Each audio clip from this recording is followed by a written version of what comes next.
Kindred's Abby Duchscherer is trading softball for basketball. We'll chat with her on that decision coming up this morning. Also, Illinois State's head coach Brock Spack joins us to preview the matchup with North Dakota State this weekend. And it's the return of hockey. We're chatting hockey today. A lot to get to. Hot Mic starts right now. Hot Mic with Dom Izzo. Really? Really, Dom? No. I like what Dom's doing. Okay. Dom Izzo. Jeez, come on, Dom. What do you think I am, a magician? Yeah, I'm fired up, Dom. What else could I say? Absolutely. It was great to get on the field, and then Dom came up to me, and I'm trying to walk away from me. I just wanted to enjoy myself out there. Hot Mic. Great job. There's got to be some kind of intelligent question about something. Izzo. Coach Dom Izzo, WDAY in Fargo, North Dakota. Can you give me a layup or something? Hot Mic. Presented by Northwestern Mutual. That program is second to none. On the networks of WDAY. You know, if it's not about sports, I find it very hard to concentrate. Here's Dom Izzo. Good Thursday morning. Welcome to this loaded edition of Hot Mic on WDAY Extra, KSFL TV. Hello to everybody in Sioux Falls, KNBN. Hello to everybody in Western South Dakota. Also streaming on inform.com and the WDAY Plus app.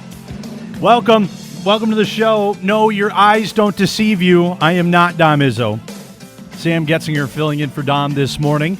He is spending the early hours of this Thursday with the Jackman today, I believe, hanging out with him. A special day at school for him, so he'll be over there this morning. He'll be back tomorrow, and then before you know it, we will be in Normal, Illinois, getting ready for North Dakota State, Illinois State with Bison game day coming up on Saturday. So in the meantime, I'm happy to be back. It's been a little while since I've been in the big chair here on this show. I walked into the studio this morning, and it looks like a Jets mini helmet graveyard. Just looking around, must be a tough time for New York Jets fans, from what I've gathered. But happy to be here on this Thursday morning. We got a lot to get to. As I mentioned, it is a loaded show today. Again, we'll be in Normal, Illinois coming up this weekend. We're going to chat more about this game that's coming up on Saturday with the Redbirds head man. Brock Spack will join us right at the end of the show today. I believe we're going to catch him right off of the practice field today. We'll preview the matchup with North Dakota State night game this weekend. So looking forward to that. That's coming up later on in the show today. As I mentioned off the top, hockey season is back, believe it or not. UND Media Day was yesterday. We had coverage for you on WDAY News at 6 and 10. We're going to have the expert on. Brad Schlossman's going to join us this morning to get us ready for the hockey season. I can't believe it. The hockey and basketball, they're right around the corner. UND's got their opening exhibition game coming up this weekend, so a lot to get to with Brad coming up later on this morning as well. Speaking of basketball, big news from one of the best North Dakota basketball players in recent memory, and that's Abby Duchscherer, former Miss Basketball winner in 2022. She made the announcement yesterday on social media, that after this season is done with college softball at the University of Alabama, she's going to explore the opportunity to play college basketball. Very interesting. Looking forward to having her on later on this morning to start the second hour of the show, talking about that decision, what went into that, and we'll see. I'm curious to see how she's been preparing for this. How long has she been keeping her basketball skills up to date? So that's coming up later on to start the second hour of the show. And I figured, you know what? It's a Thursday morning. Usually I'm here for a half hour. Instead, you get me for the full thing. And since I'm in the big chair, I figured one Husky in the studio is not enough. So I'm bringing back the return of the St. Cloud Power Hour, more like the St. Cloud Power 15 minutes. But we're going to have Alec Ausmus on the show later on this morning. A lot to get to with what's happening in the professional sports world down in the Twin Cities. A lot of headlines to touch on with him. So it's the return of the St. Cloud Mini Power Hour, if you will, on this Thursday morning when Alec Ausmus joins us from KSTP. So looking forward to that. Want to start today recapping a busy night of baseball last night. 4 teams trying to move on. 4 teams trying to keep their season alive. That's the beauty of a 3-game series in the MLB. Now, before we get to some of the highlights from last night, I'm going to be upfront and honest with you. I have not watched a lick of baseball all season. I was trying to recall the last game I watched last night, and I believe it was on, what day was it? I wrote it down. August 1st. Right after the fire sale with the Minnesota Twins.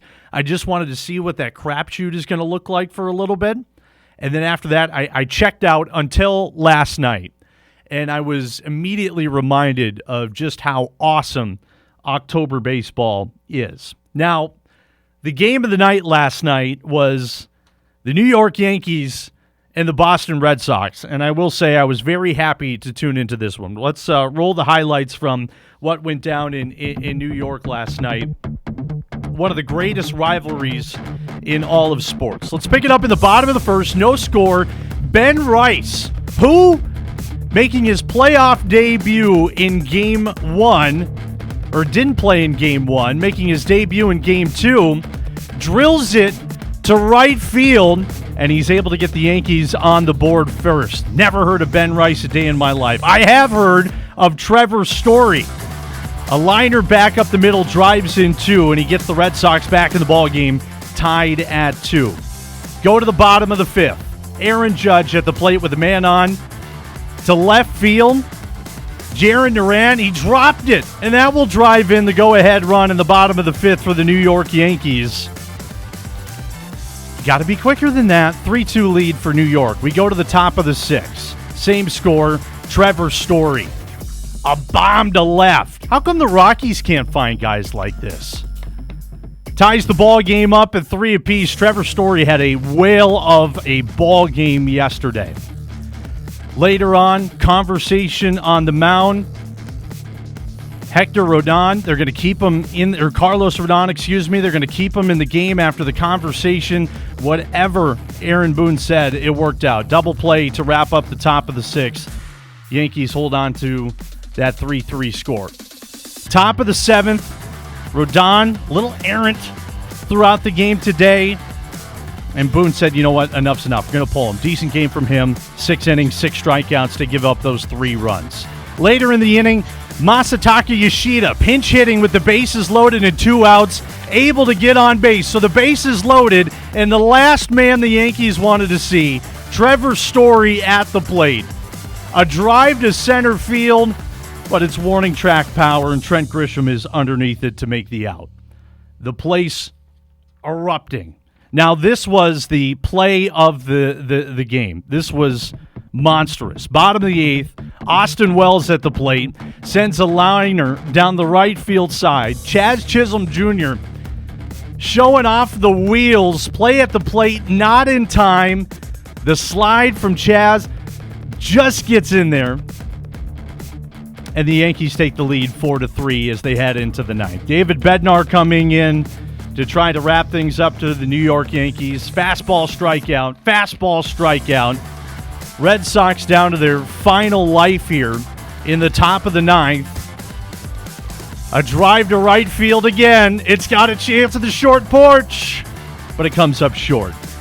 Warning track power on the final out of the game. So the Yankees hold on. They win 4-3, keep the season alive, and they tie the series up at 1 apiece. A couple other good baseball games happening yesterday as well. Cleveland with a big-time comeback against Detroit, 6-1 win in that matchup. San Diego gets one back on the Cubs. They blank them 3-0. And the late game last night, the only team to officially move on out of the wild card as of right now is the Los Angeles Dodgers. No surprise, an 8-4 win over Cincinnati. So that sets up a pretty crazy night tonight, or day, I should say, Major League Baseball on this Thursday. All elimination games today. Detroit and Cleveland at 2 o'clock.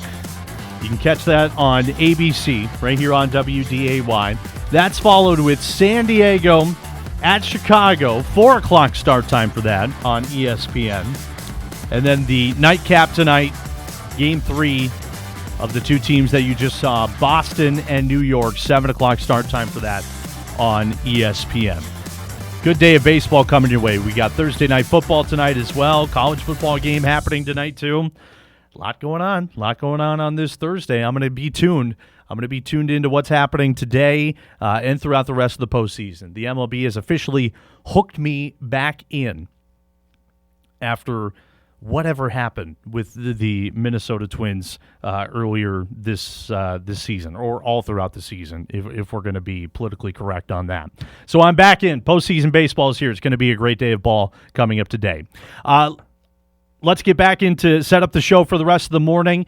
Again, I mentioned return of the St. Cloud Power Hour coming up. Alec Ausmus will join us in a couple of minutes, chat about everything that's going on in the world of Minnesota professional sports. We'll talk about the Twins. Of course, Ronco Baldelli not returning with the Twins for next season. Also chatting some hockey in the opening hour of the show. Brad Schlossman from the Grand Forks Herald is going to join us. UND exhibition starts on Saturday. Their season starts on Saturday. Media Day was yesterday. They had a scrimmage the other day. Brad's going to give us the full rundown of what to expect with the University of North Dakota hockey program coming up this morning. Also later in the show, again, to start the second hour, Abby Duchscherer is going to join us. Big decision from her, switching from softball to basketball after the conclusion of this season.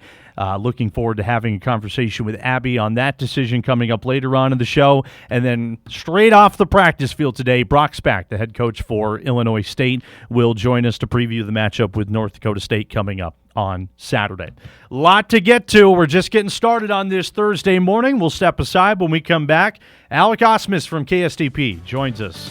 Loaded show. We continue on after this.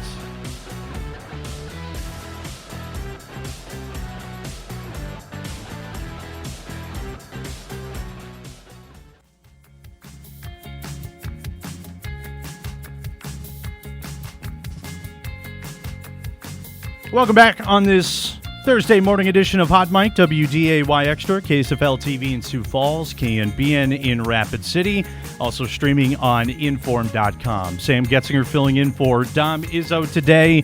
As I mentioned at the start of the show, one Husky on the program on this Thursday is just not enough. So I'm bringing back the St. Cloud Power Hour, mini Power Hour for a couple of minutes. Alec Ausmus from KSTP joining us on this Thursday morning.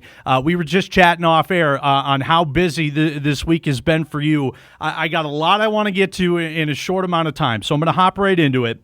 I want to start with the good news, because everybody likes good news first, with the Minnesota Wild. And the drama is finally over with Kirill Kaprizov. The extension's been signed. Wild contract, a massive contract, getting him back here for a couple of years down the road. What has the reaction been like that you notice as we get ready for the upcoming season here? Good morning, Sam. Overall, the reaction has been fantastic. The Wild had to do this. You can't let your superstar Kirill Kaprizov leave.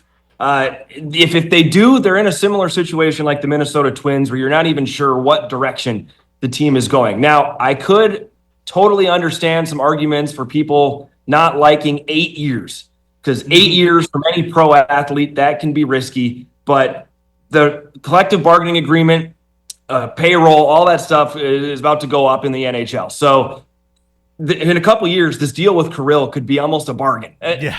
Anyways, I think he'll be the highest paid player in the NHL for possibly a full season. If Connor McDavid, who knows? I mean, if a new deal for Connor McDavid goes into play, that could maybe wipe out Kirill being the richest deal for a long time. But they needed this to happen. He's the superstar player. I am a little worried about health. Can Kirill stay healthy? If they can get at least a couple, 2-3 years out of the gate of healthy Kirill, that is a game changer in itself. And you have to think that maybe this might bring some free agents down the road to the Minnesota Wild, because it does kind of plant a flag a little bit in this team. I don't say we as in I have anything to do with it, but the Wild are a team that wants to win right now. I mean, when you sign a guy with that kind of money, that does show a level of seriousness. And Bill Guerin, to his credit, he kept telling us that he was confident that a deal was going to get done. And the original offer they made to Kirill was for $16 million a year, and they only had to go up another $1 million per year. So overall, good deal, and they had to get it done. Now, with some good news comes some bad news. Also, Matt Zuccarello, he's going to be out for 7 to 8 weeks with an injury, so we'll keep an eye on that as we get towards the start of the season, which is coming up really soon, October 9th, when they take on the Blues, if I'm not mistaken. I want to turn our attention over to what's going on with the Minnesota Twins. Of course, with Kirill getting his contract extended, Rocco Baldelli gets his contract terminated. Some people see it as I don't know. Some people see it as good news as well. You tweeted it, and Dom mentioned it earlier in the week, and you guys were right on the head. He didn't really get a fair shake in all this, but I'm under the opinion that if you're going to make changes like they did with the fire sale in the middle of the season, if you're going to make changes, go all in. But I don't know. What do you make of Rocco not returning with the team next season? I initially was a little shocked, but when you look at around the MLB right now, a lot of these teams that hit 90 losses or more, their managers are gone. I mean, there's like 7 or 8 openings, managerial openings in Major League Baseball right now. There is a scenario, Sam. I don't have any information that would guarantee this, but what if Rocco just left on his own? I mean, what if Rocco looked at the lineup? He looked at the pieces that he does or doesn't have, and he's just like, you know what? I don't need this, and I don't like the direction things are going. I'm not saying that that's what happened, but we'll get the chance to hear from Rocco someday, and it might be off the record. Yeah. And maybe we'll actually hear what went on. But yeah, Rocco's out. Now, well, who's next? That's what I bring up. I've already brought that up a few times. Who out there wants to come be the manager of this Twins team? Because at the moment, it's probably not a successful tenure. I don't know that, but it doesn't look like there's a lot of pieces in place right now that would draw in a veteran, experienced manager. I know Torrey Hunter's name has been thrown around. Justin Morneau's name has been thrown around. And if you're one of those guys, sure, it excites the fan base temporarily. It's kind of a Band-Aid over a deeper flesh wound. If I'm Torrey Hunter, do I want to come into something like this where you know you're probably not going to win a lot of games? Right. Maybe.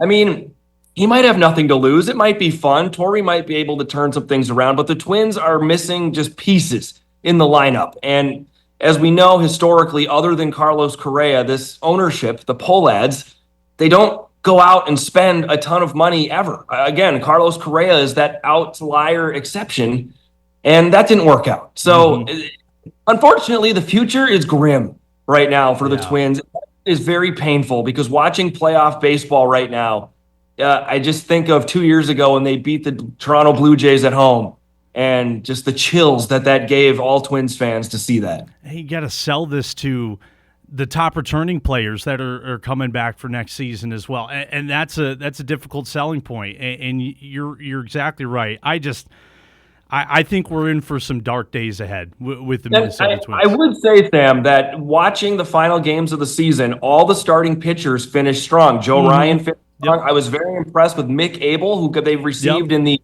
Joan Duran trade. He was hitting 99, and he had like 9 strikeouts in 6 innings. Simeons Wood Richardson finished well. So again, it's just one game. It's one final start, but at least there was a little glimmer of hope that the pitching rotation, if Pablo can stay healthy, but and there's a little bit of glimmers of hope in that category, but then you need these younger guys, the Brooks Lees of the team, right, to maybe pan out a little bit. They haven't, no pun intended, but there's been a swing and a miss on some of these Trevor Larnacks of the world, the Jose Mirandas of the franchise just really haven't panned out right now. Who's going to take over the team? That's what we're going to find out here in the near future. Turning our attention over to football now. Of course, the Minnesota Vikings overseas. I'll be honest, I didn't wake up to watch the entire game. I don't know if you did or if you're ready for another 8 a.m. wake-up call this Sunday when they play in London. What did you make of the Pittsburgh game in Dublin, and what can we expect when we got the Browns this weekend? Pittsburgh game in Dublin, that will be, in my opinion, one of those games when you look back on this Vikings season that was a very winnable football game. The Steelers gave the Vikings several chances, especially in the fourth quarter, to take that game. Carson Wentz, let's start there. Yeah. Bismarck, my guy. He played okay. I really do. I think Carson played okay. The offensive line that is in front of him, I don't know any quarterback that would have success with the holes in that offensive line. Ryan Kelly at center, another concussion. I'm worried, Sam. I'm worried. Ryan Kelly may never play another game in the NFL again. He's already had 2 concussions in 3 weeks. He's had a history of that in his career. I'm worried there. He's 32 years old. Ryan Kelly might not pan out. And then there's just, we're already hearing over in London right now that there's just more problems at the injuries at the offensive line. Michael Juergens, he's a backup. He might not play. I mean, who is Joe Huber, who was on the practice squad, going to be a starting offensive lineman this week? So I'm worried there. Definitely worried there. But the good news is I thought Carson played okay. I mean, he threw for 300 and some yards, 2 touchdowns. Now, the interceptions are interceptions. You can't turn the ball over as much. But they need to go get one this weekend. They're playing a rookie quarterback now with the Cleveland Browns. Like, you have to go get this game. Go into the bye week on a win, feeling good about things at 3-2. Could have been 4-1. I mean, really, that Pittsburgh game is going to be one where I think we all look back on in this season of that was a very winnable football game. But I do think they can go get one this weekend.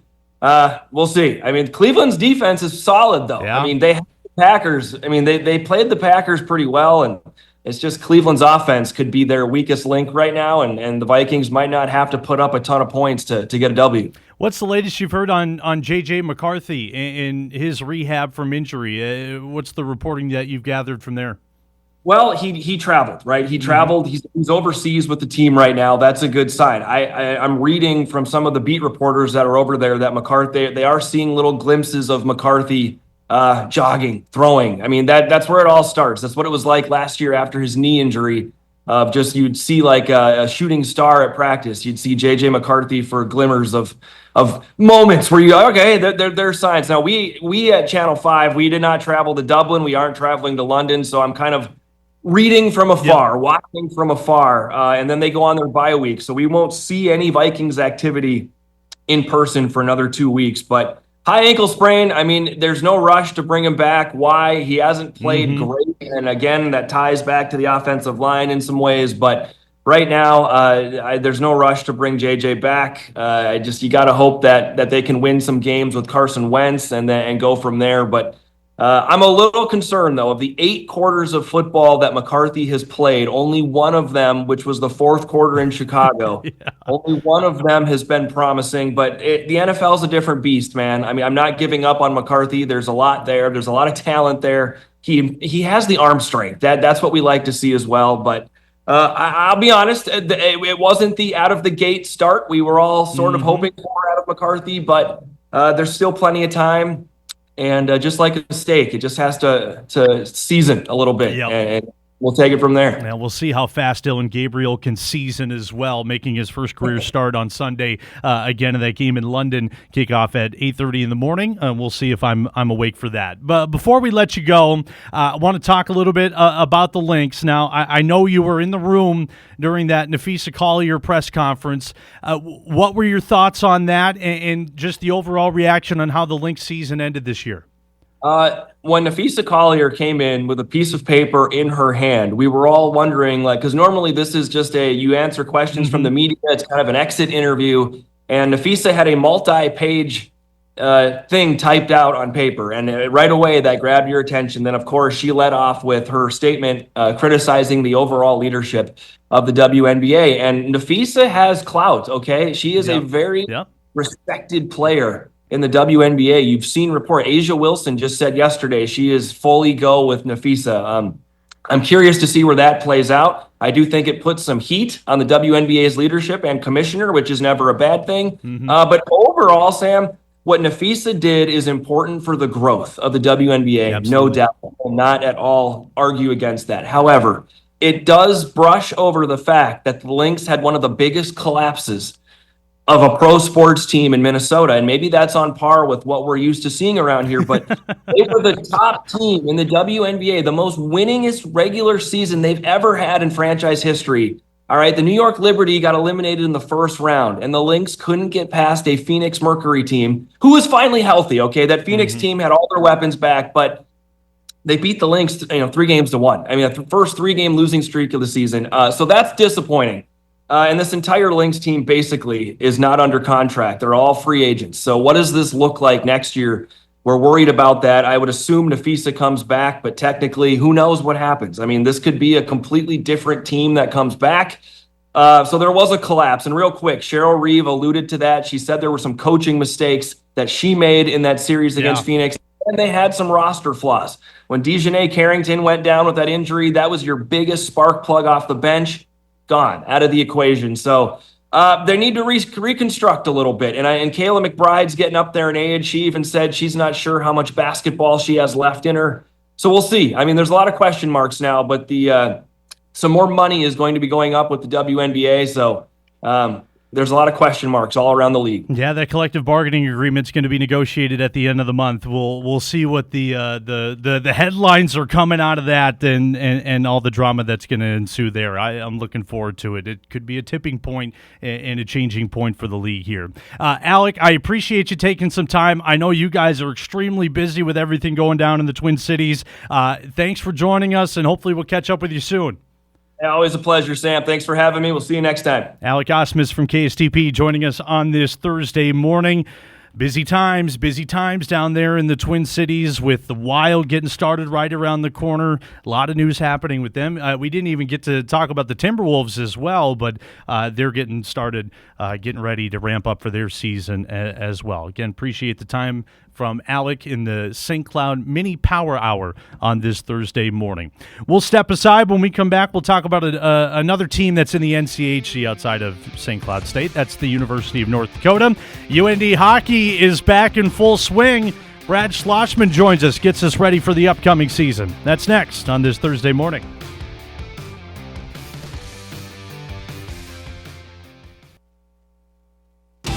Time to chat some hockey. Shot score!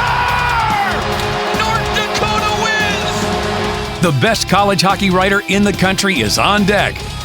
North Dakota, champions of the college hockey world! Here's Brad Schlossman. Always great to see that intro on a Thursday morning. Brad Schlossman from the Grand Forks Herald joining us here today. Believe it or not, Brad, I can't believe it. The countdown is at 2 days. We're 2 days away from hockey returning at the Ralph this year. I'm really looking forward to it. It feels like it popped up out of nowhere. I'm sure you've been in the mix with it, but it's exciting that it's finally back.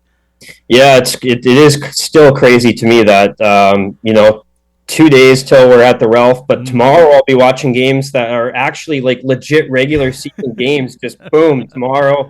It is felt like the summer went by extremely fast, and part of that was UND had a crazy summer. Yeah, new coaching staff. They had to go recruit 11 players this summer alone, which is just something I've never heard of. So I've been writing about commitments and everything like that. So all of a sudden it feels like there wasn't really a summer. So it went by fast, but it's exciting. This is going to be a really interesting college hockey season.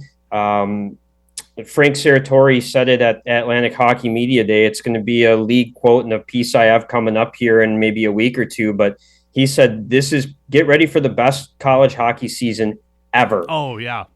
With the CHL players that became eligible for the first time, that's adding to the player pool, and the talent level, you could make a really good argument, has never been better in college hockey than it will be this season and going forward. It's not just a one-year thing. Everybody benefited from this. Every team got deeper. This is if you're a college hockey fan, man, what an exciting time this is. No doubt about that. We're going to chat more about that in just a second because, of course, UND benefited from that that whole ordeal with Canadian hockey as well. But to turn our attention to this Saturday, UND's got the exhibition with Manitoba at the Ralph. It's the official start, if you will, the brand new era under Dane Jackson. What have you seen from this team since Dane took over a little while back? To me, this kind of feels like when Eric Schmidt took over for UND football. There's just a revitalization in the fan base and in the program. There's excitement going into the year. Is that a fair comparison as we get ready for this upcoming hockey season? It's kind of funny every time I hear Eric Schmidt and Dane Jackson talk, and you hear about how they want to build their teams and how they view coaching. It's eerily similar, isn't it? Like they really want to bring back kind of they both want their teams to bring an edge and play with some toughness, and they want to recruit the same types of kids. It's been kind of funny listening to those two talks. I'm like, you could list a quote and say, who said this, Dane Jackson or Eric Schmidt, and you won't know because they're very similar. We've seen Eric Schmidt's team on the field. Now we're going to see Dane Jackson's team on the ice, and I've watched them practice. But one of the characteristics, he really wants this team to be tougher to play against, and that's kind of been North Dakota's calling card for decades.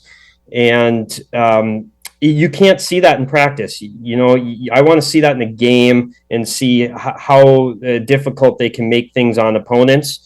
They are young up front. We'll see if scoring dries up at times, but if you're tough to play against, you can survive some games where maybe you're not scoring a lot of goals just because you make it tough on other teams. So it'll be interesting to see once they get going. But you're right; it's been funny listening to those two talk because they're very similar in the way they view coaching and team building.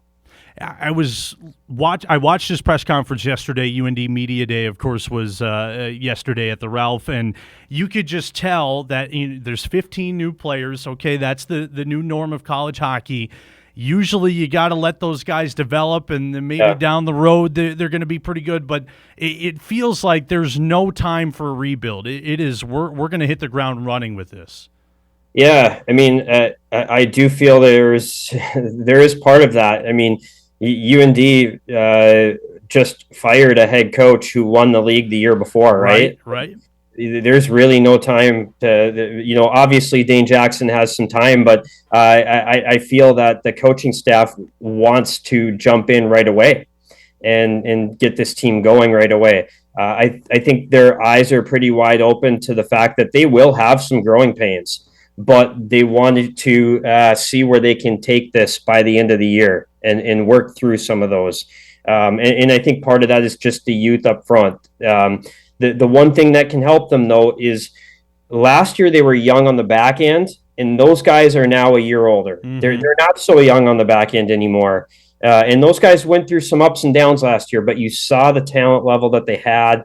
I think they'll take another step this year, and you can do a lot in college hockey with an older veteran D-corps, and they didn't have that last year. And now they're starting to. They're getting older back there, and they might be able to help the team out both offensively and defensively, while some of these freshmen go through their ups and downs.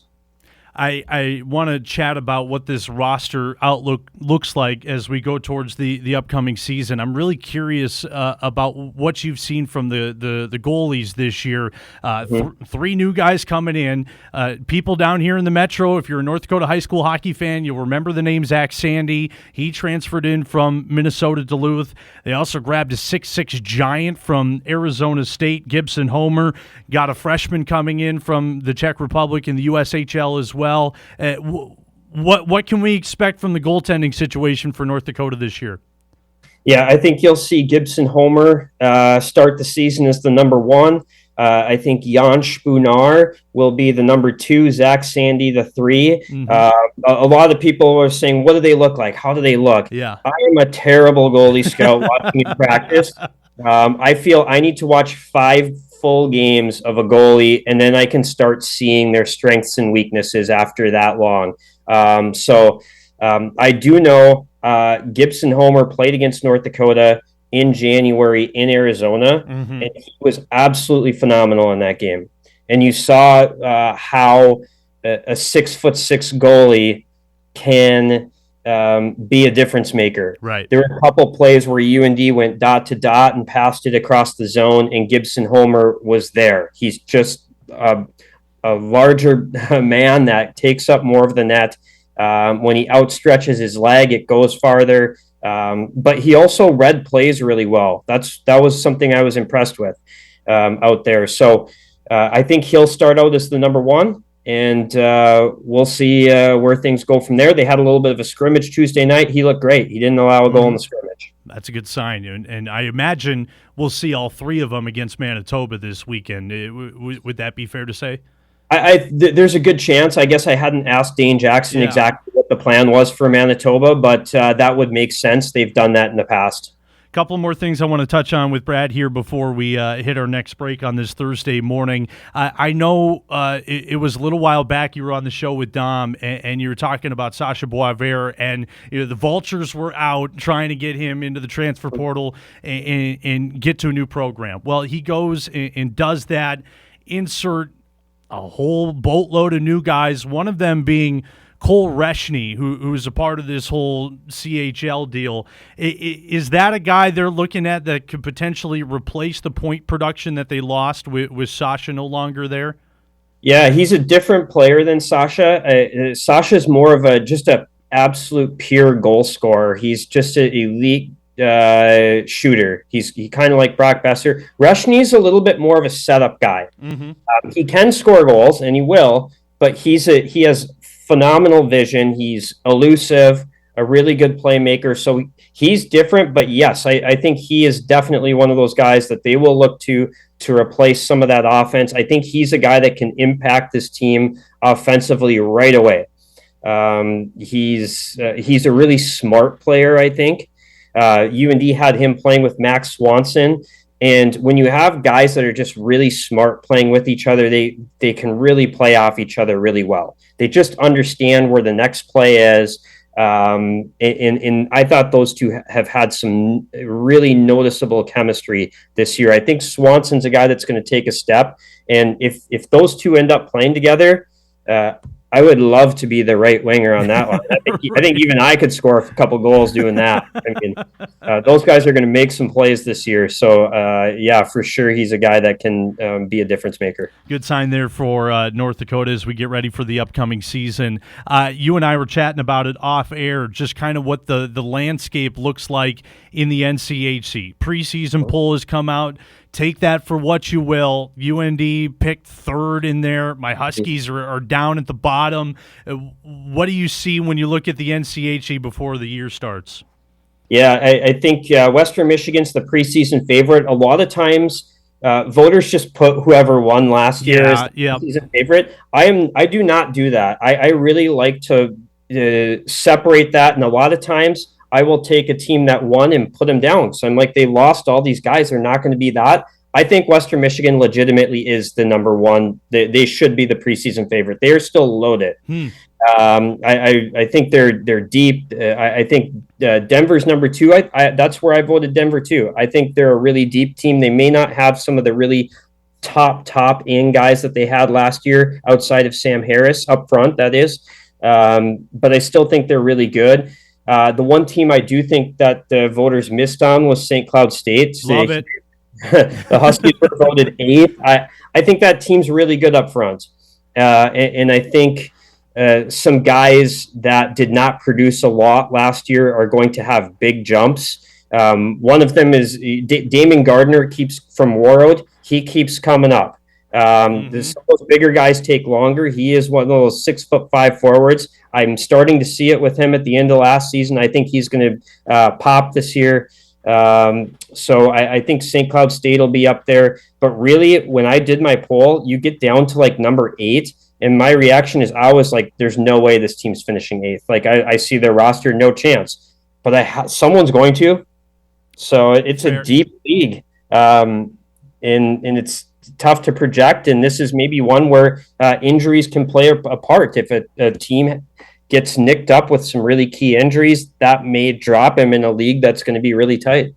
I'm just so curious to see how a program like St. Cloud State's going to move forward. It's hard to sell St. Cloud and the facilities in this transfer portal era when you have options like North Dakota and what they have facility-wise, even Duluth and so on and so forth, the schools in the Big Ten. I'm going to be really curious to see how they move forward, not just with this season, but throughout the rest of this new world of college hockey. Well, the one big advantage is the opening of the CHL. Fair. Yep. And what that means is the player pool is so much deeper than before. And when you have a larger player pool, that lends to more parity. So I think that really is a game changer for not only like the St. Clouds, but we talk about the Ferris states. Yep. Bemidji State did a wonderful job this offseason. Michigan Tech did a great job this offseason. So I think while the powerhouse teams like North Dakota in Penn State are going to get the Keaton Verhoffs and the Gavin McKennas and some of these guys that get all the headlines, I think the net benefit is that there's more parity, that the bottom teams actually come up more, and you're going to see a little bit more parity with this larger player pool. So I think that's what's part of what's going to happen. Yeah, I like it. And again, that ties into what you said. This is going to be one of the best seasons of college hockey in recent memory. One more before I let you go. And while we're on the topic of polls and rankings, I saw the news that the pairwise rankings, that is no more. Instead, they're going to move to the NPI or the NCAA Power Index. And I know a fair ranking system, that's been a hot topic for as long as I can remember.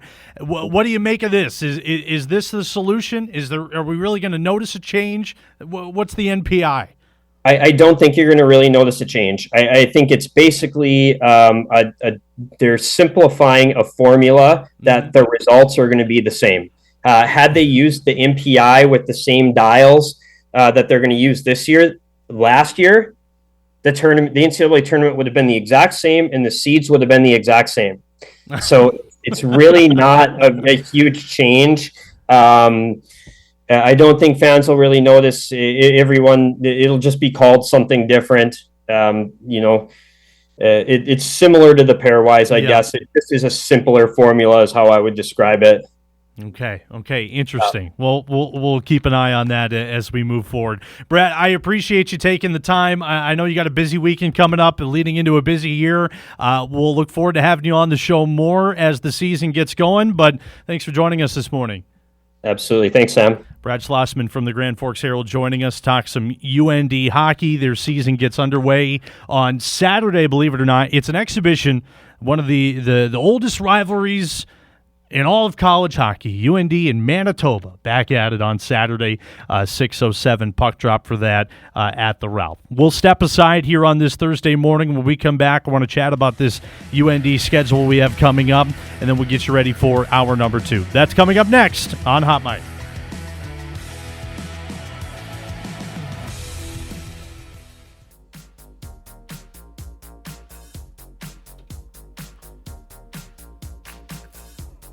Back on a beautiful Thursday morning.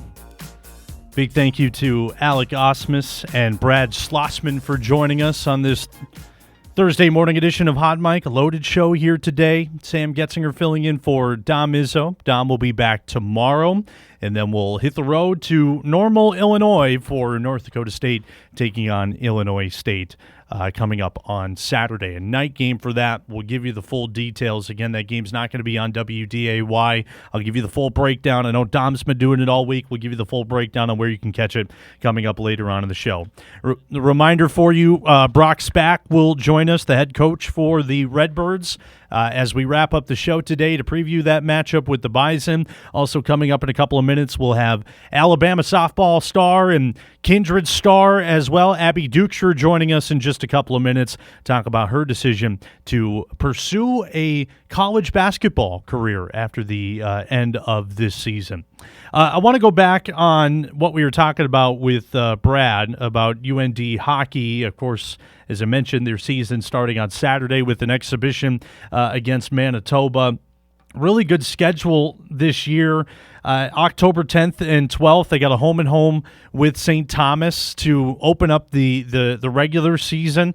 So that'll be a fun one. You get a game in Grand Forks, you get a game down in St. Paul as well. St. Thomas is a program that's really on the rise. The huge one is in the middle of the month here with two home series against the University of Minnesota on the 17th and 18th. At the Ralph. It's the start of a 4-year contract between the two rivals there. I know Brad wrote about it. I was poking around on the tickets and what's available for that series in the middle of October here. Oh my goodness. The prices are insane. Insane if you want to go to that Fighting Hawks Gopher series at the Ralph. I'll be the first to say it. I am not a mastermind, and neither is anybody in my family when it comes to buying tickets online. But I'm poking around on the site here, and the prices we're looking at $200, $300, $400 in certain spots, and there's not a lot of spots left. I will say that. So get your tickets while they're hot. Man, I'll pose the question: would you pay that much to see what could be one of the biggest games of the year in college hockey? If you're a diehard Fighting Hawks fan, yeah, probably if you have the funds for it. But man, I don't know. That is crazy prices for a regular season game. I'll be really curious to see what those are going for as we get closer to that series in the middle of the month. Things are getting spendy, no doubt about that. Well.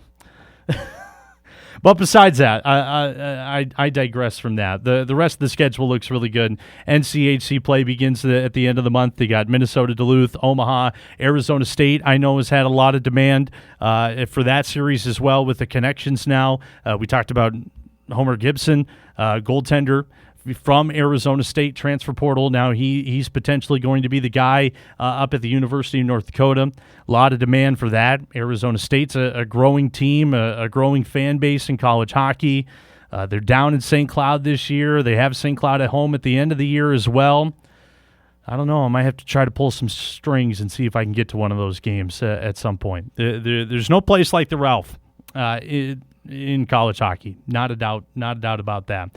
Be really curious to see how the NCHC is going to shake out, but I totally agree with what Brad said. I think we're in for one of the most exciting, entertaining, skilled seasons of college hockey that we can remember in recent time. And the Dane Jackson era begins officially on Saturday when they kick off in the exhibition with Manitoba. We'll see what this Fighting Hawks team can do. They haven't been to the Frozen Four since 2016, and the expectations I know are high. There's no doubt about that. So we'll see how fast they can get moving with a full crop of new players. That being said, we're due for another break. When we come back on the other side, Abby Duchscherer, Kindred star, Alabama softball star, will join us, talk about her decision to try to pursue a career in college basketball. That's coming up next on Hot Mic. This is Hot Mic. Hot Mic on the networks of WDAY. Here's Dom Izzo. Back for hour number 2 on this Thursday morning. Sam Getzinger filling in for Dom Izzo today. He will be back with us tomorrow. Big thank you for joining us today.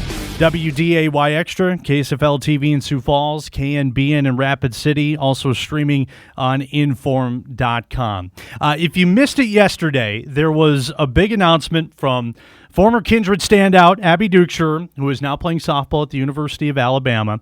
It created a lot of buzz around these parts, and it's been blowing up her phone. She was telling me off the air. Abby announced on X that she is going to pursue the opportunity to play college basketball after the conclusion of this season, which is very exciting. And here to give us the full lowdown on everything is the woman herself. Abby joins us here on this Thursday morning. Great to have you back. I know it's been a hectic week so far. Give us the rundown of where this came from. What led up to the announcement, and how long has this decision been in the works? Well, first, thank you for having me. I've had this itch for a while. The whole 4 years of being in college, it's been an absolute blast, but there's always been a little part of me that's always missed basketball. And as I was talking to you earlier, I talked to compliance and I was like, hey, is there any way I can get just one chance at basketball? And he's like, actually, yeah. So within the NCAA, you're on a 5-year clock. So you can play 4 years of your main sport, which is softball for me. And then you can take a 5th year to play any other sport. And I was like, this is perfect. I want to put my name in the portal for basketball. And I'm a grad transfer. So I got to put my name in October 1st. And yeah, that's what really happened. I got to ask you, when was the last time you were able to play basketball competitively? Besides me and my brother going at it, since high school, since Really? my year. Mm-hmm. Interesting. And again, for those that don't know, or if you forgot, a pretty stud player back in the day in Kindred, missed basketball in 2022. How close was college basketball to becoming a reality out of high school? Was that an avenue you ever entertained, or was it always softball? For sure. Basketball has always been a love of mine. And I just think when it came down to it, where I wanted to go, what schools had what I like valued and offered, like it just kind of came down to a few things. And softball was just really what I wanted to do and play at the highest level, SEC wise. And that kind of just took it for me. And I went that route. But, basketball was so hard to give up. But my senior year, when we won the championship, I never had closure with it. Like I never was like sad. I wasn't ever like down in the dumps. I was like, I feel like there's always like something out there for me. And it worked out to be this way, where there is 1 year for me to give it my all and to have that last chapter with it. I've had a lot of people ask me this since they saw the announcement that you posted on social media, and maybe you can clarify on this. Is there something set up for you to play at Alabama, or you mentioned going in the portal? All options are open here. You're doing the recruitment process all over again. Yep. My name's in the portal, so any school can contact me. I can contact them. And it's really where I want to decide. So maybe back home in North Dakota, it can be anywhere. So I just have to communicate back and forth and just decide where I want to go. What's it been like since you put your name in the portal? Has the phone been blowing off the hook? Yes. I mean, I was saying like my birthday doesn't even get this many messages. Like I've been having a lot of people reaching out and a lot of good things, just congrats. And then from coaches too, send up phone calls. And it's taken me back to when I was literally 16 years old doing the recruitment process all over again, but less nerve-wracking this time around. Well, yeah, no doubt about that. I'm curious, and we'll talk about softball here in a little bit. You're about to go full bore with that. Do you get the opportunity to practice your skills on the court a little bit, maintain those? Do you go on runs at Alabama? What's that been like? So basketball-wise, our athletic trainers are pretty strict on what we get to do outside of softball. But every here and there, I'll go to the gym and shoot with my basketball friends here on campus and shoot off the shooting machine or just simple stuff like that, free throws. But I haven't had any like competitive 5v5 in a long time. Yeah. But I will say sometimes some of those athletes on campus think they can challenge me, and they're like, I bet I can beat you in basketball. And so then, well, as long as my trainer doesn't know this, I'll go play one-on-one and get that competitive edge in. All right, we'll hope he's not watching Hot Mike this morning then, so you don't get in trouble. What kind of a player on the court would you describe yourself as? Do you think your game has changed a little bit since your high school days? I would say for sure I'm so much stronger than I was in high school. Like I have actual muscle now, and my mental game has grown so much. So I feel like I'd be wiser, quicker, more intent, like with what I do. What has the support been like from your teammates now and the coaching staff with Alabama softball? Are they all backing you as after this season is done to go and have a great rest of your athletic career? Oh yeah, they have been nothing but awesome and supportive. I mean, it's really a family here at Alabama, and it's just no different, the support they show compared to my parents. Like they're all like, Abby, I'm so happy for you. Like everyone's giving me hugs, just super excited. A lot of gratitude throughout my team and coaches. And correct me if I'm wrong here. I saw on the graphic that you mentioned that you're going to finish out this season with the University of Alabama. You're gonna play softball this year and then go on to the next journey. How important is it for you to finish out this chapter before you focus on what's going to happen in the future? Oh, totally, for sure. I mean, as of now, softball is always number one in my number one mindset, because as a senior, like that's my job to lead this team and give it everything I can, because it's my last time ever playing softball. So finish out this chapter is going to be sad, but there's always a silver lining to everything, and I'm very grateful for all the ups and downs I've experienced here at Alabama. But right now, my mind is how are we going to get to a World Series? How are we going to win a World Series? So that won't change. This is just a little sliver where I get to let everyone know basketball will be the next journey after this year, after graduating, because a lot of people ask what my plans are after graduating here at Alabama. And so now everyone gets to know that basketball's in the work. I know you've been on this show many times and you've talked about what it's like to play softball at Alabama. Just if you could describe what the last couple of years have been like, just playing Division I softball in the SEC, what has that been like for you? I'd say it's been very challenging, but like as a competitor, that's what you strive for. Like you don't want to be somewhere where you're succeeding every day. I mean, every day I come to practice, it's something new. It's something that challenges me, and I like that's what I live for. Is like give me more. Like I want the best. I want to learn, and the SEC is full of it. I mean, each weekend you face a pitcher throwing 70 miles per hour. That's not easy, and I think that's what I live for though in the SEC is just like those challenges, as I said. But outside of the softball part, I feel like I really realized like relationships is everything and more I could ever imagine. I was just in my second wedding in September, Montana Fowles, her wedding. I was a bridesmaid for her, and like when you come to Alabama, it's not a 4-year commitment, it's a 40-year commitment. So the relationships I've made with these girls have made softball so much fun ever than I like just all the memories and stuff we've done is more than I could ever imagine. So just super grateful for that too, outside of coming here. I got to ask you, what's the outlook for Alabama softball this season? I know you're going to go full bore in this year pretty soon. How excited are you for the upcoming year? I'm always excited to get back at it. I mean, we have unfinished business. We lost in Super Regionals last year to Oklahoma, which was a very tough series going to play there. But that's literally when you go to weights at 6 a.m., that's what you think about, losing at Super Regionals. When we go to practice, I mean, you put your mind to it. So we're ready to have a little revenge tour and make it back to the World Series. So we have a really good freshman class. They work hard.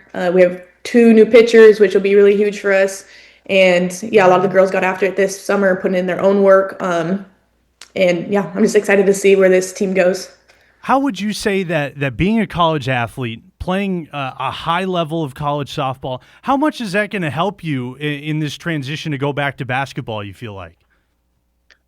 I think playing at the SEC has really helped sharpen my discipline, leadership, and mental toughness. So bringing that to basketball, I mean, I feel like that's just already a huge advantage that it takes already a few years to get under your belt, no matter what sport you're in, regardless. So using all that towards basketball, I think is just going to be awesome. And like I said before too, putting on 20 pounds of muscle and being just quicker, stronger. Mm-hmm. I think all those will implement perfectly moving into basketball. When you look for your next home here in your college athletic career, is there a situation that you've worked up in your mind that, you know what, that would be a good type of fit for me as I go to this next level?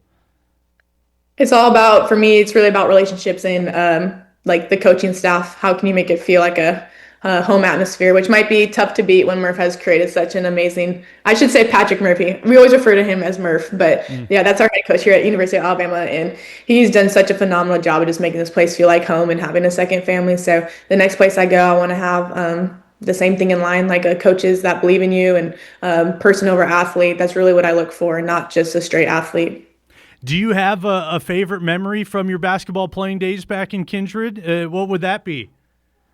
Man, I have a ton of them, but I feel like I can't beat my senior year of going undefeated and finishing off with the state championship at the Betty. That was pretty cool. And then people, when we won that game, they told me like that's what you did exactly your 7th grade year. So my 7th grade year, first playing varsity, we went undefeated, won in Grand Forks, and then they're like, you just did that your senior year. So that was kind of like a cool moment when you think back to it. That's probably my favorite.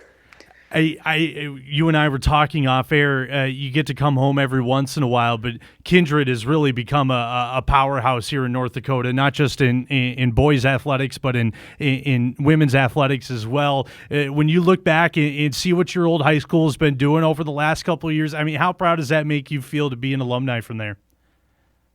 Always proud. I mean, Kindred always will hold a special place in my heart, let alone the community. They were awesome too. But the coaches and teachers, when you come from a small town, they always want what's best for you. And so I think Kindred does a great job. Like everyone knows each other. Everyone pushes you to be your best self. And I think that's all you can ask for.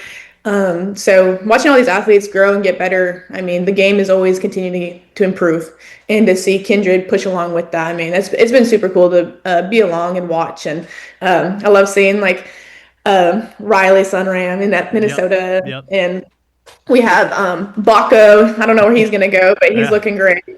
So a lot of cool people to watch and tag along. Yeah, sky's the limit for Brooks and a couple other people over there, no doubt about that. Before we let you go, Abby, again, appreciate you for joining us, taking some time this morning. I'm going to give you the opportunity to sell yourself a little bit here. If there's any coaches watching, I'm sure there's going to be some people who see this news and think, yeah, she was great back in the day, but she hasn't played in a couple of years. For people who are thinking that way, how would you sell yourself? Well, why should teams go after you? I think teams should go after me. I'm a 6'1" guard, very shifty, very mobile. And I think what separates me from other people is my work ethic. Might have to get the rust off in June and July, but my determination and grit, I think that goes farther than you can ever imagine. And I'm willing to get whatever done as long as I can contribute to a team, no matter what my role is. I'm there to do it. So there you go. Abby, I appreciate you coming on this morning. Enjoy the season that's coming up. Best of luck moving forward. We'll keep tabs, and we'll see how this journey goes. Thank you so much, and I appreciate you having me. Absolutely. Abby Duchscherer joining us here on this Thursday morning edition of Hot Mic.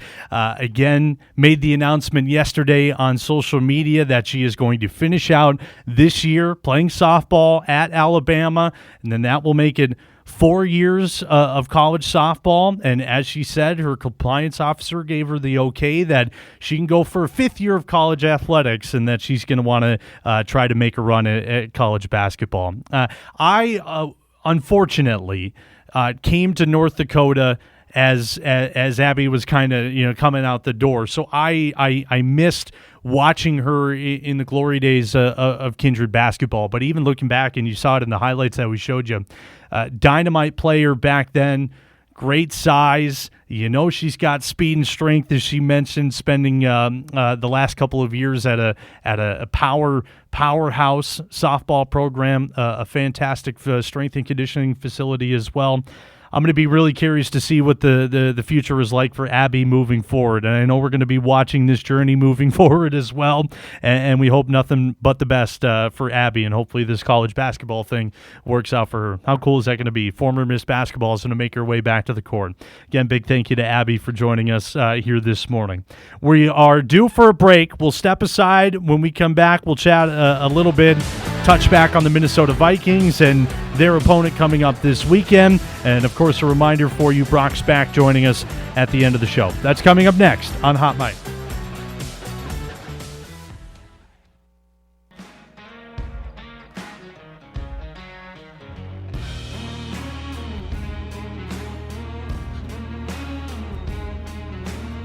Reminder for you, coming up later on tonight, boys soccer game of the week on WDAY Extra. West Fargo taking on Fargo Davies.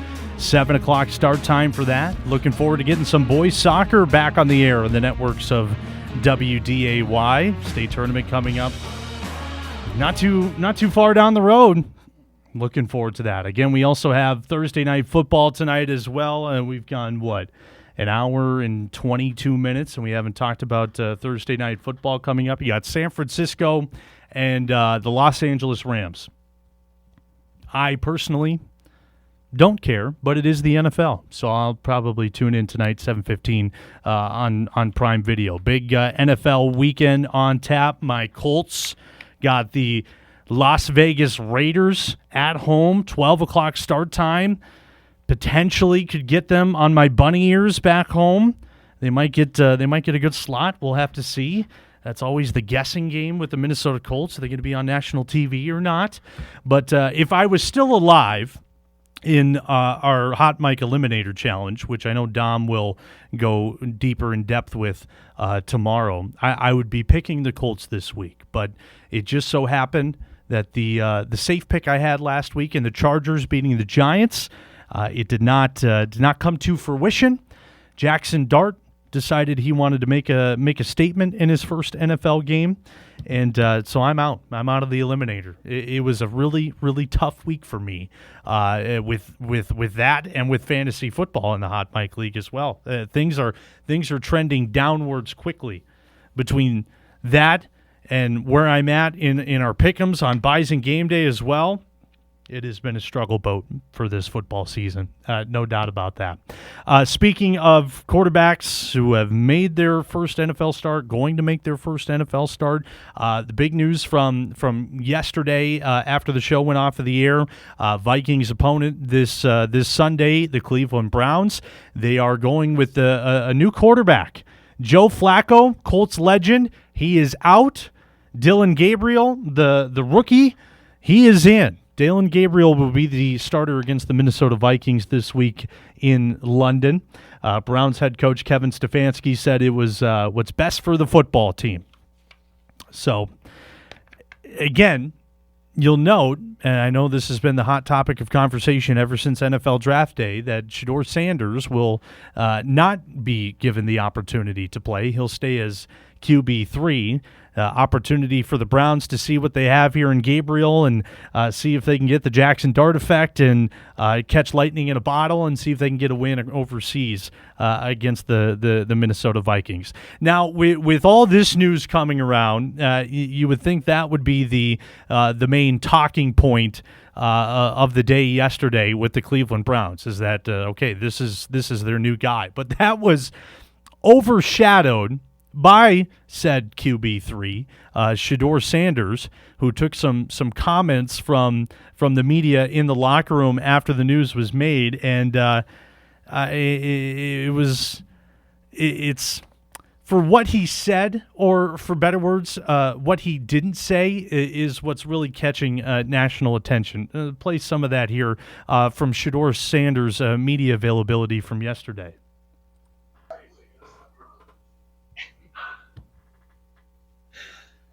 Vocally, anything to say about?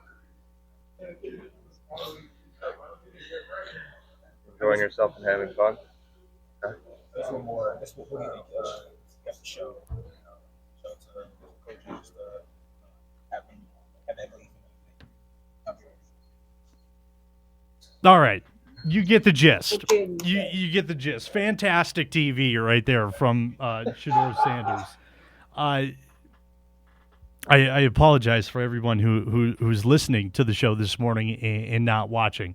That's what you got from the other rookie quarterback in the Cleveland Browns room, miming his answers. And I was doing a lot of digging and seeing what the waters were like and the reaction on this quote unquote loud statement from Shedeur Sanders, if you will. It seems like the common connection is that it seems like it stems from comments that Rex Ryan made on Get Up earlier in the week, saying that he just needs to be quiet, get in the front of the team meetings and be a leader. There's been a lot of debate that he's doing what Rex Ryan told him to do. He's being quiet. And I understand Shedeur. There's no point of having the possibility of someone mixing up your words with whatever that he may have or could have said with the decision that the Browns were going to start Dylan Gabriel. But what are we doing?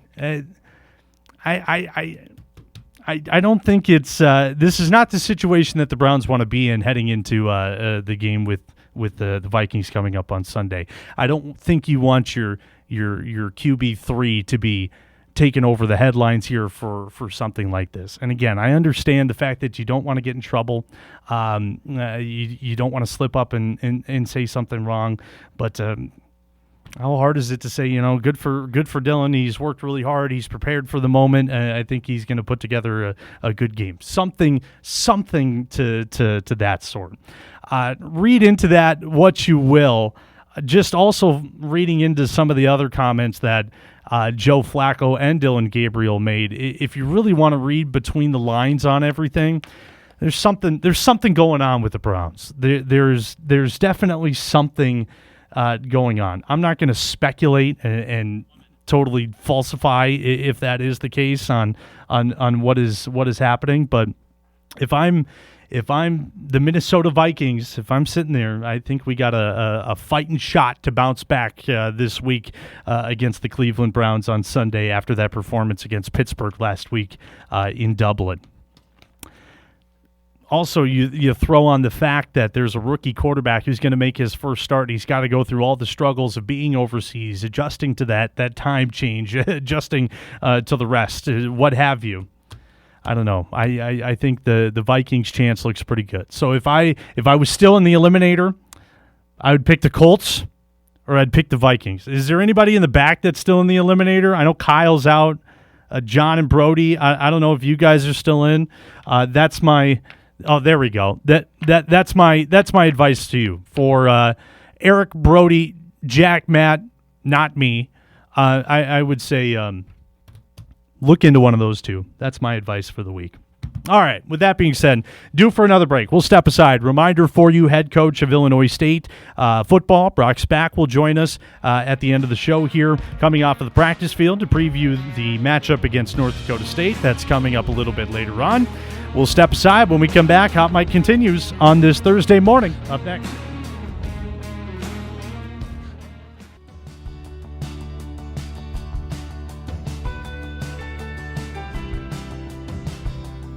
Back on this Thursday morning, Sam Getzinger filling in for Dom Izzo. Dom will be back tomorrow, spending the morning hanging out with the Jackman today. Want to say once again a big thank you to Alec Ausmus, Brad Schlossman, and Abby Duchscherer for joining us so far. We're going to take another break here, and we're going to set up shop here for head coach of Illinois State, Brock Spack, to join us here in just a couple of moments, coming off of the practice field and getting ready to preview the matchup with North Dakota State. That's coming up on the other side when we come back here on this Thursday morning edition of Hot Mike.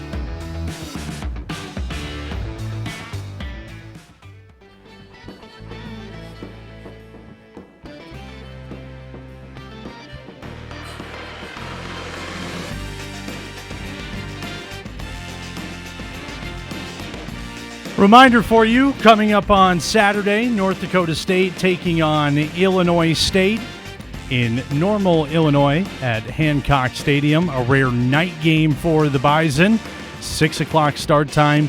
And I know we've touched on it throughout the week here. This is the Missouri Valley Game of the Week, so we will not have it for you on WDAY on Saturday night. However, the entire crew, myself, Kyle Emanuel, Dom Izzo, Jeff Kolpak, we will be there for Bison Game Day from 10 to 11. Also, after the game, we'll have Bison Postgame Live as well, recapping all the action that took place in Normal, Illinois, coming up on Saturday. So a lot to look forward to. Bison Game Day is going to be a good one as well. But again, a reminder for you, it's the Missouri Valley Game of the Week. You can catch that game on ESPN Plus exclusively with the 6 o'clock start time. And here to give us the full rundown of what to expect this week between Illinois State and North Dakota State is the head man of the Redbirds. Brock, I know you just hopped on, so I'll let you catch your bearings. We're live on the air here. He's coming off of the practice field here. Thank you for taking some time and joining us on the show. Glad to have the mustache back. How's everything been going? How was practice today? It was fine. You're just fine-tuning your game plan and trying to do some last-minute things to make you better for Saturday. But yeah, it went well. Good deal. Of course, you guys coming off of the bye this week. I'm curious. Give us the assessment of what you've seen from your team this year. 3-1. You're in the top 6 in the FCS. How would you say things are looking for Illinois State football in 2025? Well, I like our team. They're good kids. They want to be good. I think it's important for them. They love playing football. As funny as that sounds, it's you're at a place where it's probably that I know it is. You guys love to play football. They look like it on tape, anyways, and I'm sure they do because it's hard. This is hard work, and a lot goes into this, and so I like that part of them a lot. I think they're a good group. We've had some interesting fourth quarters the last couple of outings, and this last game was something I wouldn't ask anybody to go through. It was really weird, a strange day. We had 2 delays, and then we had 2 overtimes. Of course, it went to 2 overtimes after the 2 delays, and it was at the point where if we had one more delay, we were getting ready to order food in. I mean, it was about almost 4:30. and we had eaten our pregame meal at 8 a.m. because of 12 o'clock start, and we were worried about, we're giving them power bar, all that stuff that everybody has, but so we need to put some fuel in these guys if we have one more of these. So it was just a weird day.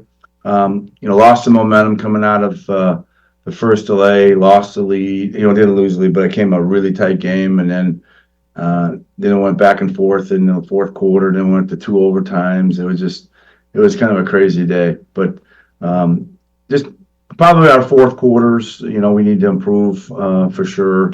There's parts of our team, we obviously everybody works on those things. We self-scout ourselves, like I'm sure every team does, and on the bye week and looks at some things that they have to get better at, and we try to polish those things up and just make our players better. So, and try to get some guys healthy, and seem to be that better. We're a lot better health-wise than we were last year at this time, But you're always going to have a couple guys that are dinged up. It's just part of the game, So. No doubt about that. I wanted to ask you, of course, you were talking about the North Alabama game that ended in double overtime. To have a bye after that, and especially before North Dakota State week, how much does that help you in preparation for a game like you're going to have on Saturday? Well, it helps a lot because, there's obviously some things we need. It was good that we got pushed and we had to really dig deep because that, we're not stupid here. We understand who we're playing and how good they are. And even when we beat them early in my tenure here, it comes right down the end. I mean, you have to be ready to extend yourself. A lot of football games are that way for us. And we have to, we have to play through 4 quarters or even more to win. And you have to expect that, particularly in the Valley. That as well, because you never know what you're going to get on Saturday afternoon. It's just that this league is unbelievable. All the years I coached and played in the Big Ten, about 22 years, it was never like this. Where you go in the preseason. Maybe I've told you this before, so stop me if I have. But you go, okay, we can win that game, and we can win that game, and we can win that game. This one's going to be tough, but maybe. But in this league, is you can win that game, you can lose that game. You can win that game, you can lose that game. You can win that game, you can lose that game. And that's how you approach every game in our league. It's a playoff every weekend. It's a grinder. But Coach Bull told me when in 2012 when our 2 teams met out here the last game of the season, when it was for the championship, you guys won the game and won the championship. He said, "Brock, you're going to be in the playoffs. You know what? Your team has a chance to win a national championship." I said, "You got to be kidding me." "You think so?"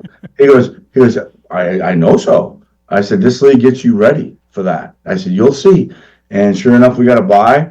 We go down to App State, and it was their last game in FCS because we beat them on their home field. And he was right because we were, this league gets you ready from a physicality standpoint. We're just playoff ready because of what way the games are all played every Saturday. So he was absolutely correct, and I'll never forget that. I always remember that, and he was exactly right. This league gets you ready for the playoffs, and it really does.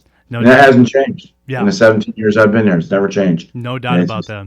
And not to make you sound like a broken record, and I know you've mentioned it over the last 17 years that NDSU they've been a consistent level of success. They do it the same way in and out, and it hasn't really changed. When you look at the Bison football team in your preparations heading up into this week, what have you noticed about North Dakota State? Do you sense there's anything different as you prepare for this game?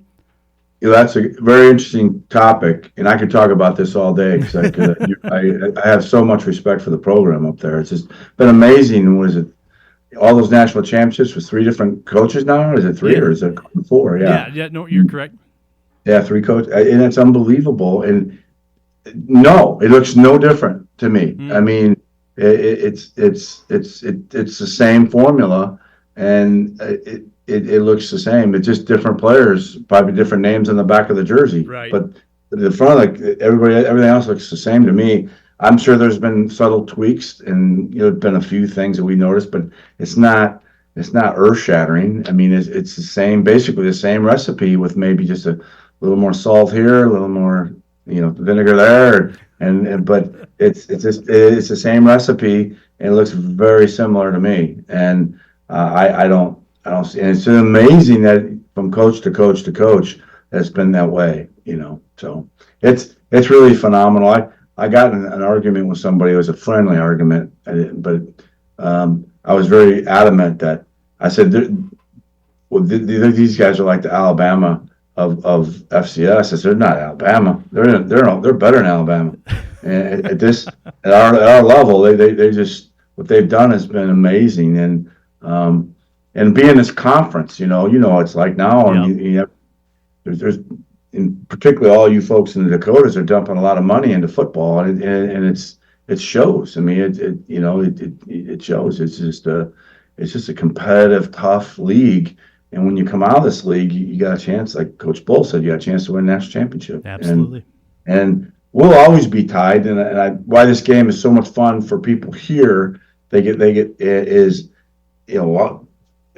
someone used a hated rivalry. This is not a hated rivalry for me or us. We really respect who we're playing. I mean, we're going to be tied forever in history as being the only two schools to be the first. Only two schools to play for a national title at the same conference at FCS level. There's only one first, and our two schools are there, so we'll always be tied together. So the game is an added little incentive. It's kind of a cool thing. Yeah, and absolutely. It's kind of I'm not sure it's a rivalry yet, but maybe it is. I mean, I know our guys get excited for it. I'm sure you guys do too. But if you're in this conference, you got to be excited every Saturday because you're going to get beat if you're not. So I don't think you have too much problem with that at your end. So I just think the whole aura behind this game is it's kind of cool because the history behind the two schools. What happened in 2014 season, but in January of 15, that was. I mean, I still get people telling me that was the greatest football game I've ever watched. Oh yeah, no, I wouldn't doubt it. I can tell you that's the greatest game I've ever lost, and I've lost some tight ones, like Ohio State and all, and that doesn't hold a candle to this game. It was the greatest game I've ever lost. I can honestly say that. Yeah. Steve Sarkisian, when he was playing for BYU, we played them in the WAC championship. It was a double overtime game. We lost. It was our last game before we all went to Purdue, and that was a great game. But it has nothing on that game. The national championship game. My dad, bless his soul, he said, that's the greatest game. I've been to all your games as a player and a coach. That's the greatest football game I've ever seen you involved in. And I said, wow, that's coming from you. That's a lot because he's very critical. He's a former U.S. Marine, and we call him Sarge. He's that guy. And when he said that, he said, that was the greatest game I've ever seen you be a part of. It was special. It really was. Yeah. Well, to add to that, and again, head coach of Illinois State, Brock Spack, joining us for just a couple of more minutes here on this Thursday morning. A night game this week. What's been the buzz around your program for a night game, and does that change preparation at all heading into the week? We usually play most of our preseason games in the night, in the evening. I think we got smart enough not to bring you in on a homecoming game. Did last time, and you handed our ass to us. So maybe we got that figured out. And why would we use North Dakota State for a homecoming? It's going to be sold out no matter who we play. And but it's not I would rather. I know what it's like to go on the road and play late games. It's not much fun, but at least you're flying. You're not on a bus, and so that wouldn't bother me if being on a flight. But it's exciting, I guess. I mean, I know our fans are excited, but it really doesn't matter because you're going to get the same team, and they're gonna show up. You play 6 o'clock in the morning, I would guarantee it'll be the same team. They'll be ready to play. So. But I think it'll be fun, for your fans as well that make the trip down here because the tailgating scene here is pretty fun, and you get to start a little later in the day and enjoy the day and maybe watch a little football and at your tailgate and all that stuff. But I think it'll be a lot of fun, but we'll see how much fun. We'll see come 6 o'clock on Saturday. Yeah, we'll see on 6 o'clock. What we're going to get. Again, couple of minutes here left with Brock here this morning. I want to ask you a little bit about the team here. Tommy Rittenhouse is back at quarterback for you guys. He's now an experienced guy. He's played in the big games. What have you seen from him this year, making the leap from last year? Well, he has experience. Ironically, when his mom and dad, this is a side story, were seniors at Purdue University when I was a defensive coordinator there, and a guy named Drew Brees was a senior, and so they got to see that whole Rose Bowl run, and that helped us in the recruiting process. Plus, he's from Chicago. Yeah. But he, obviously Brees is somebody who holds high, near and dear to his heart. I think he's come much more comfortable being uncomfortable, if that makes sense. Yes. Because quarterbacks, us defensive coaches, that's what we try to do. We try to make the quarterback uncomfortable, and it's hard to do against an experienced guy or a real talented guy. He's much better at that than he was early in his career. He didn't have to come and fight his butt off to be the starter. He had already earned that, and he came. We got him. We had a bilateral sports hernia, so we sent him out to Philadelphia. Got that fixed in the off season because Tommy has to run. If he can't run, then he's taking a big part of the game away from him. He has to. So he handled that well. Handled that like a pro. Came back. Was ready to go in the summer, and really didn't miss much. Not much of a. Didn't miss a beat really. He just took off from where he was last year. So he's a better player, I think.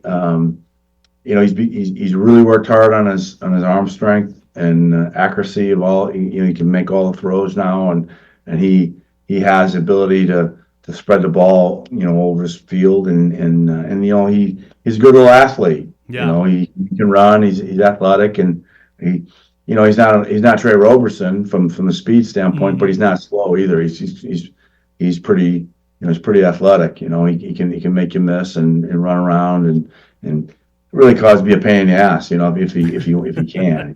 That's what I kind of call him. But but he's done a good job. He's had he's fought through a lot of stuff, and he's been able to. I think he's gone the hard way. It hasn't been easy for him. And he's earned everything he's gotten, and he's earned the right to be in a game like this and to really lead our team this year. And our players, named him the captain, so they obviously appreciate all he's done, and that doesn't shock us at all. So no doubt, that's him. Good kid, good player. You'd like him. He's your kind of guy. Yeah. He's not very big. He doesn't look the part, but he can play now. He's a good little player. Pretty good player. Looking forward to seeing. Looking forward to seeing what Tommy and the rest of your weapons and that defense can do against North Dakota State this weekend. Brock, I can listen to you talk football all day, but we're running out of time this morning, so I'll cut you loose, and we'll see you when we get there this weekend. Can't wait. Have a safe trip down. Absolutely. See you in a couple days. Absolutely. Brock Spack, the head coach of Illinois State, joining us here on this Thursday morning edition of Hot Mic. Always great to hear from Brock as we get ready for game week. It's going to be a fun one. A couple of minutes left in the show here. Let's get into what to watch and get out of the door here on this Thursday morning.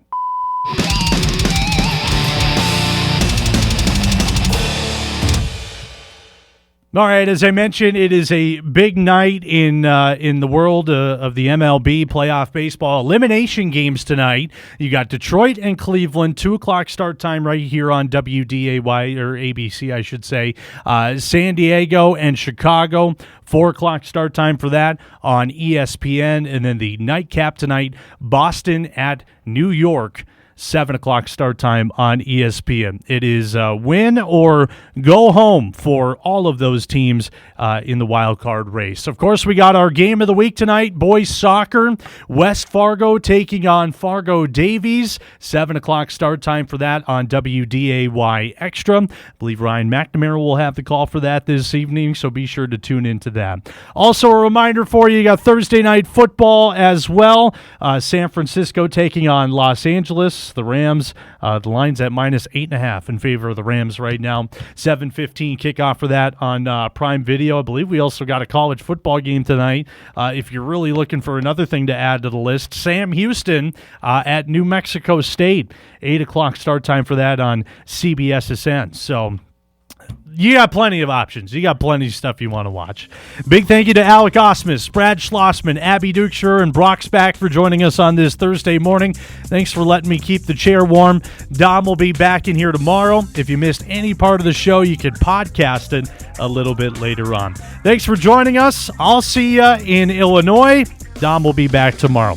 Have a great rest of your Thursday. Going to be a busy Friday coming up. Enjoy your busy Thursday night as well.